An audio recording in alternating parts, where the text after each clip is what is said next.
12 మంది శిష్యులు బల్ల మీద భోజనం సిద్ధపరిచుంటే ఒక్కదాన్ని ఎలా ఆశీర్వదిస్తారండి? బల్ల మీద ఉన్న అన్ని పదార్థాలను ఆశీర్వదిస్తారు కదా. ఒక రొట్టెనే తీశారు, దాన్ని ఆశీర్వదించారు. ఈ బ్లెస్డ్ ఇట్.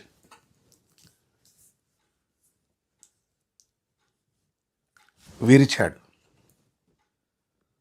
చూస్తూ ఉన్నారు.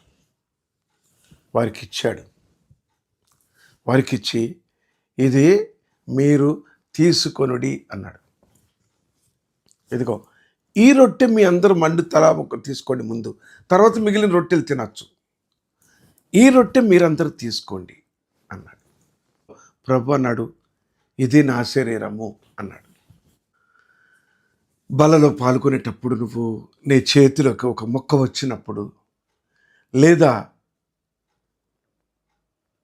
పంచిపెట్టే ఆ రొట్టెని ముందుకొచ్చి నువ్వు తుంచుకున్నప్పుడు ఏం తుంచుకుంటున్నావో, ఏది నీ చేతికి వస్తుందో ఆలోచించావా?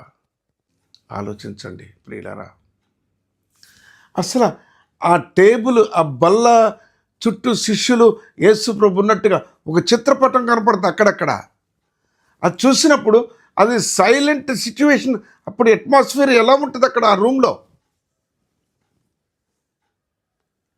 ఫస్ట్ ఏమని చేశారు, ఆయన ఒక్క రొట్టె తీసి ప్రార్థన చేశారు. పర్వాలేదు, మంచిదే అనుకున్నారు. అందరూ తీసుకుందాము అన్నట్టుగా అనుకున్నారు వాళ్ళు. అందరం తీసుకున్నాక కొంచెం మొక్క మిగిలిచి గురువుగారు కూడా ఇవ్వచ్చు, వారికి ఏదో అభిప్రాయం కలిగి ఉన్నారు. వాళ్ళు అలా అలా తుంచుకుంటున్నారు. ఇది నా శరీరం అన్నాడు. పట్టుకున్న మొక్క తినాలా, అక్కడ పెట్టాలా? నా ప్రభు శరీరపు ముక్క నా చేతిలోకి వచ్చింది, ఇప్పుడు దీన్ని నేను తినాలా, అక్కడ పెట్టాలా? కొరింథీయులకు రాసిన మొదటి పత్రిక 11వ అధ్యాయము, దానిని విరిచి ఇది మీ కొరకైన నా శరీరము, నన్ను జ్ఞాపకము చేసుకొనుటకై దీనిని చేయుడని చెప్పెను. ఏం చేయమన్నాడు? దీనిని చేయుడి అన్నాడు. ఏం చేయమన్నాడు? ప్రతిసారి ఇలాగ విరిచి తీసుకోండి. అందరూ విరగొట్టండి నా శరీరాన్ని,